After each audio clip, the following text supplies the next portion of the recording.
it was a career move. It wasn't anything, there was very little passionate, creative fire there. But it was something that if I was going to move up, that was, you know, you run to daylight. Did you have to research some of the stories because they were sort of contemporary sort of things? That was, I don't think, I mean, I talked with some cops. I think I did one ride-along. No, again, this was not the Bochco thing. This was the Aaron Spelling thing. And it was glamorous and surfacey, and it wouldn't kill you to watch it, but you weren't a better person. And when you watch it in the end, the credits mention the Gap. What was the deal? Did you had to deal with the Gap? Gap, just their clothes. Their civilian clothes for the guys. That was all merchandising. I didn't know anything about it. They looked sharp. They were young, handsome young men. It was like we had to deal with the. Who did we have to deal with Chrysler thing for automobiles? And did you stay on the entire time for the Rookies? No. So you moved on to other. 2 years. Did 2 years on the Rookies. You had a little something to do with SWAT. Is that true? Nothing. Nothing. It was done around the same time. I had gone off. I don't know if I get this right or not. I'd gone off to Warner Brothers to do a series called The New Land that I loved. It was Kurt Russell, Bonnie Bedelia, great fun. It was a commercial disaster. It was on opposite All in the Family, and I think 4 people saw it, maybe.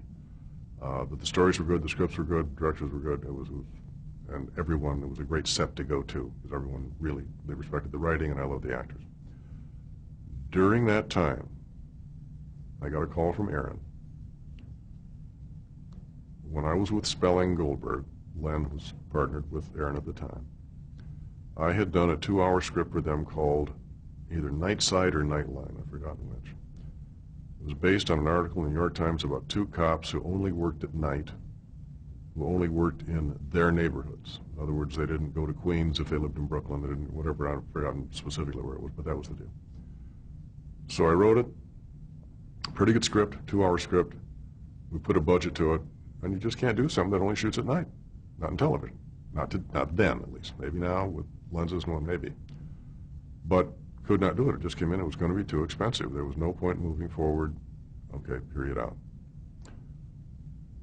Do the Rookies. Off I go to Warner Brothers. I'm doing The New Land. I got a call from Aaron. What would happen? Now I'll go back. This is behind the scenes crap now, okay? Somebody from ABC called Warner's and says, is Bill Blinn available to do such and such? Whoever they talked to, and I don't know who it was, apparently gave them a little attitude. No, he's on a contract to us, and go, fuck off. Okay. That got the guy at ABC ticked off, Steve Gentry. He called Spelling, said, what would happen if you took all the night out of the Nightside, Nightline thing, and just made it 2 detective cops working together? Let me see. Aaron called me. We took the night out, went from 2 hours to 90 minutes, Starsky and Hutch.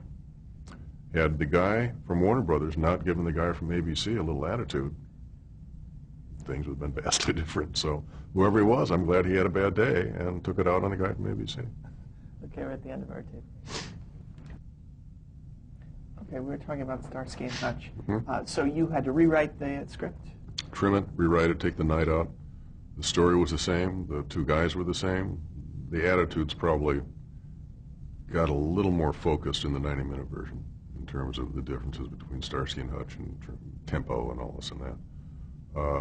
But it wasn't a major rewrite. It didn't take me a long time. It was probably just a signal that the 2 hours didn't really hold up for that story. It was much better as 90 minutes. And while I have quarrels with the series, the pilot was very good.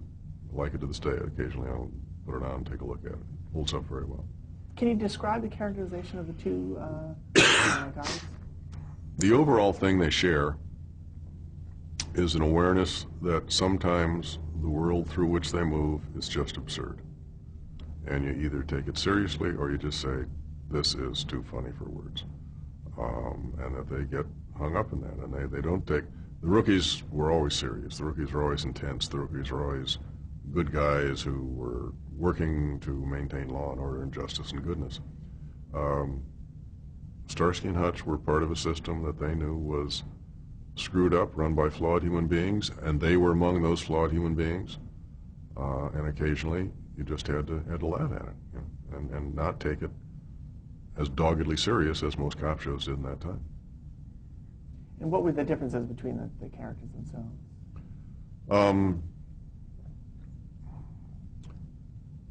Hutch was more white bread.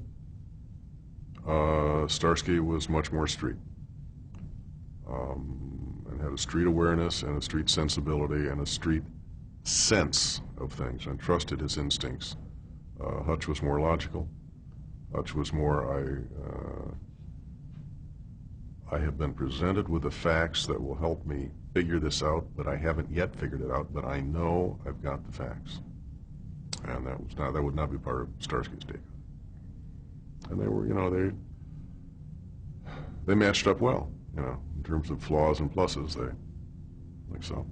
So they were sort of different kinds of intelligence. Absolutely, absolutely, different attitudes. And what did you take from the source material? Well, nothing, ultimately, because the source material was two cops who only work at night. That was the source material. That was the thrust of the article. The other stuff came during the first take on the night line, night side. I still forgotten the title of it. The added characterizations as to what they were about and so forth and so on. And that just became, it's kind of like diluting a sauce.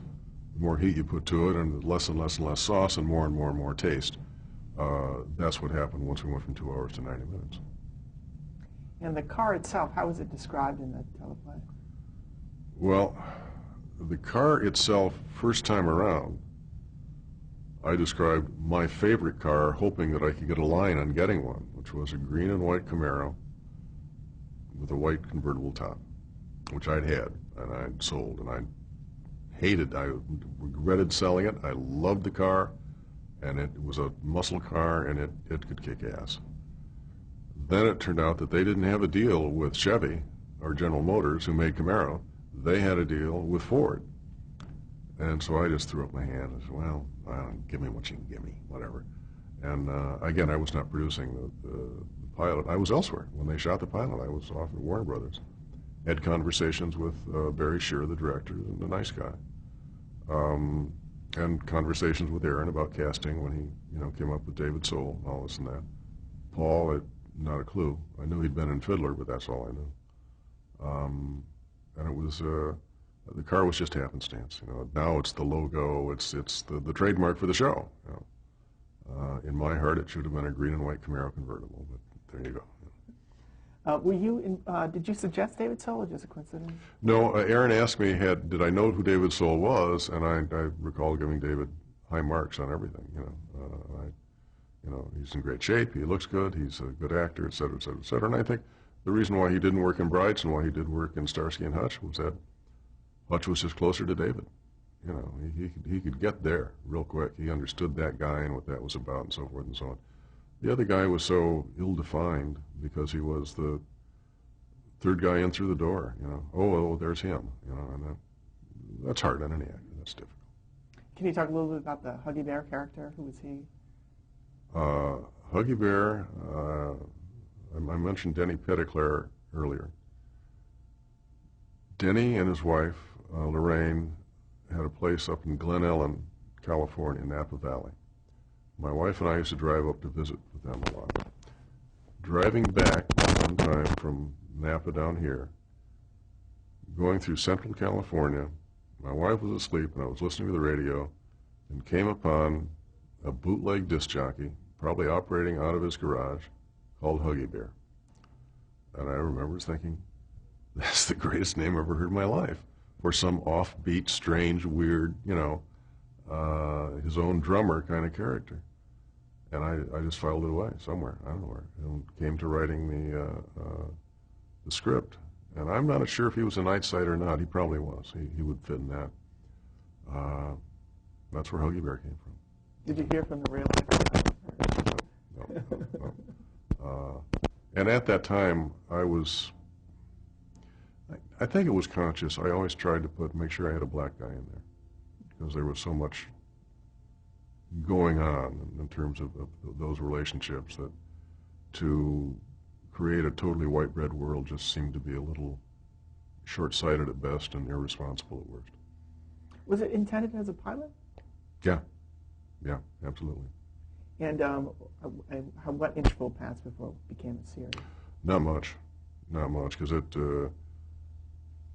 I think it was the reporter that said this may be the perfect ABC pilot. It never stops moving. It's got two very attractive leads.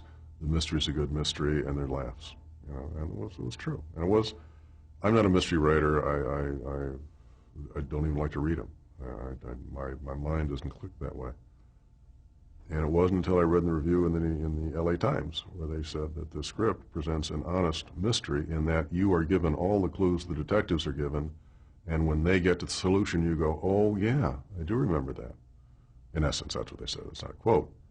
Well, up until I read that, I wasn't aware of that. I just kind of written this story, and it turned out to be a pretty good murder mystery, and that's just blind pigs find acorns, you know, just dumb luck on my part. Do you think it's that chemistry that made the series later on? Yeah. I think, to their credit, both Paul and David fought for better scripts.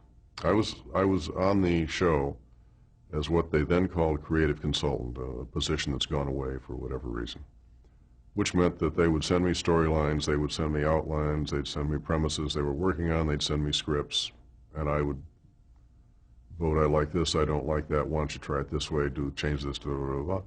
And it pretty quickly became apparent to me that what I had in mind for the series and what Aaron and Lynn had in mind for that series were two different series.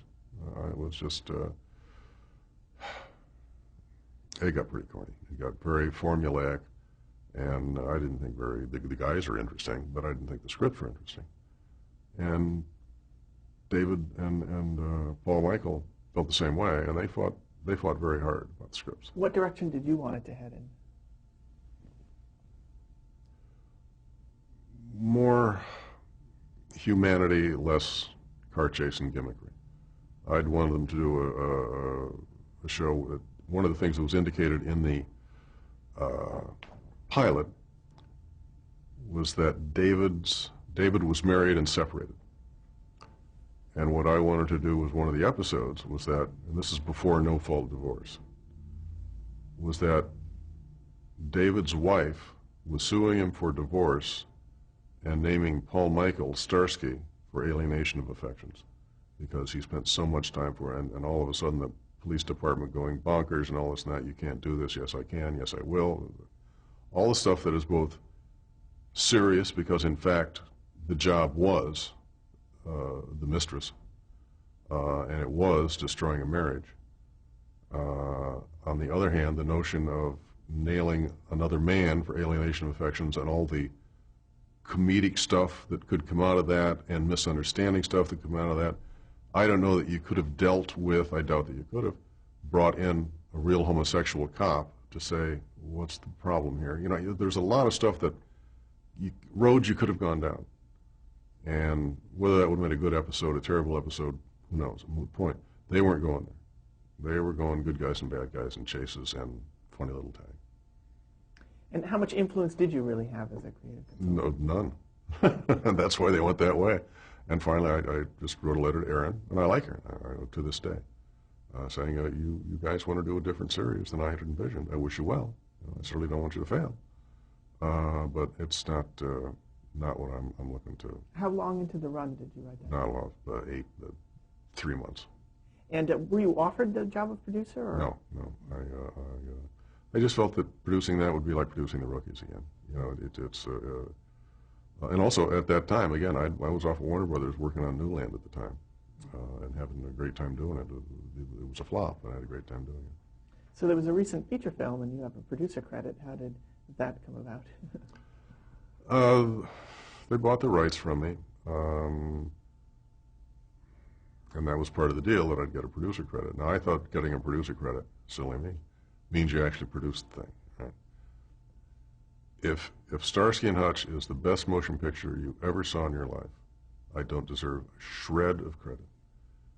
If it's a piece of adolescent twaddle, I do not deserve a shred of the blame. Okay.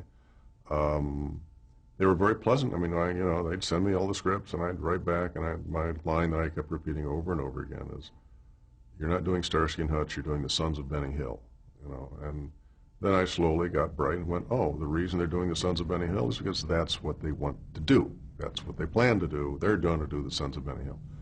And it was, I'm not trying to protect Starsky and Hutch. There's nothing, there are very few things that cannot be made fun of. And this is not Long Day's Journey into Night. It's Starsky and Hutch. Make fun of it. I got no problem with that. It just wasn't bright enough. For me, the script was sitcom-y. The guys are good. Owen Wilson's very good. Ben Stiller's very talented. But like I said, you had more to do with it than I did. I didn't mention Paul Michael Glazer, and I wonder if you would say something about him, working with him. Bright. I've only worked with him that one little time. I've talked with him a number of times on various stuff. Bright, articulate, professional, caring. I mean, I got nothing but good things to say about him. I mean, I think he had a career as a director that didn't go where I think it deserved to go. And as we all know, he got handed a pretty short deck with regard to his wife and child and whatnot, which he handled with amazing grace, I think, and courage. And I'm going to sound like his father or something. I think he's a good guy, and deserves all good things. How did you come to have the film rights? This is an I think, okay? When Spelling and Goldberg sold these rights to, I think, World Vision, I could be wrong about that, no one envisioned doing feature motion pictures off of television series. It just wasn't done. So that did not become part of what they sold. So that reverted to me. So, I benefited from it, and I'm pleased, but dumb luck. Okay. You hear that a lot from me, don't you? Now let's talk about roots. Who hired you? Was it Oprah? So the first conversation I had was with Stan Margulies, who was the guy on line more than anything else. Then met with David. Then went through a long negotiation. And the biggest learning experience, I finally made the deal. I adapted the book and spent a lot of time with Alex. Traveled with Alex for a while on his lecture